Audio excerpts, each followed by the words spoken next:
Hey gamers, today we're going to look at the expansion for Crusaders, Divine Influence. Let's check it out. Okay, so what's included in the setup? First off, you're going to have to put these little score markers over the main board there, because the villains are going to have to get a little bit harder because you have extra muster in this expansion. You have extra knights and abilities that you can use in this game. Of course, a few extra barrels there. They have these 25 victory point influence tokens, which I love. Wish they would have made more of those. And they have a new thing, these little influence tokens. Now you're going to take these influence tokens, shuffle them around. You have plenty of extra in the bag. They're going everywhere now. But you're going to take them out and you're going to put them in each one of the little octagons there to start the game off with. And whoever has the most at the end will also get victory points. Second place will also get victory points. They have those victory point cards there.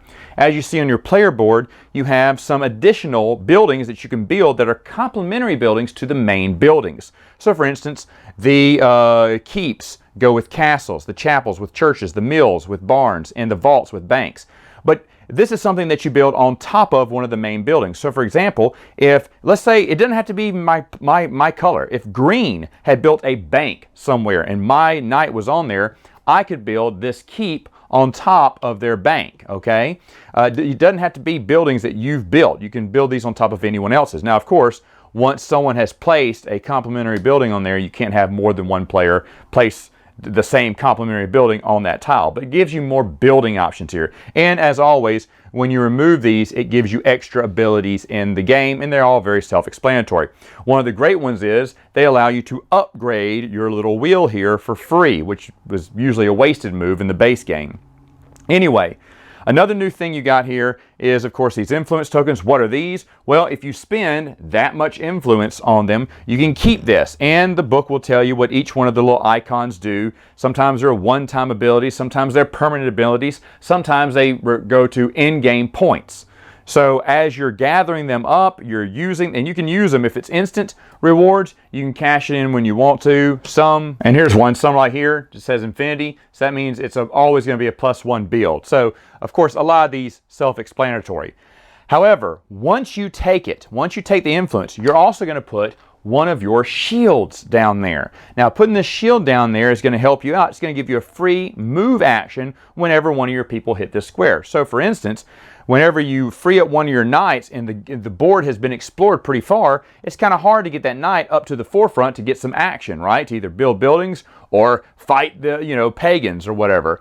So what you do is if you have a lot of these shields, then they can move across these tiles. If I had a 2 move, I'd go, well, that's a 1. Then I get a free move here. That's a 2. But then I get a free move here and I can go again. So it has your knights move faster across the board so they can get to the forefront of where all the action is to score some points. So it's meant to just kind of speed up the game.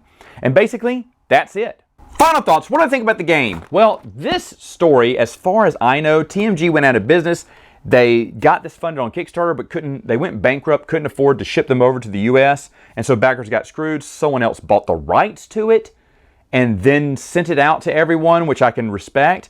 And of course, I wanted a copy because I love the game, and it's great. It fixed a lot of problems I didn't know existed, like doing an upgrade.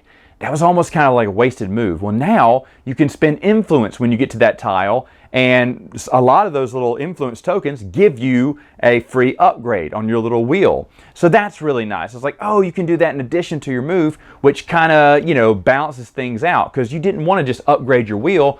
You wanted to, so you felt like you were getting left behind by just doing an upgrade. So that's really neat. How you can now have a shield for movement. That's really good. I found out that on the first game. Not many people got the influence tokens the first time because they just weren't used to getting them. And I quickly realized, A, it's worth a few victory points, but B, there's some good powers on there. And then plus, I get to put my shield down there, and your new knight, which you get, you unlock way later in the game, is now zooming across the board. And that's when it clicked for everyone going, that's why you do it. So you can get faster movements on those knights who are being released later on in the game.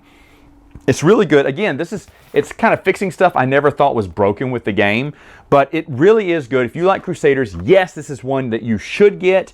Is it a must? For me, I'm going to play with this every time, just because I like the extra buildings because sometimes it's frustrating because there's nowhere you can build. Well, now they have some secondary buildings that can also give you some upgrades, you know, more of those little yellow barrels and whatnot, which is really powerful.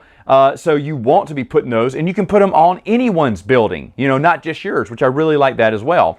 So overall, this was a well thought out expansion to an already great game. Does it make it better? I don't know. I mean, it does. It fixes a few problems, but I didn't realize there was that problems in the base game.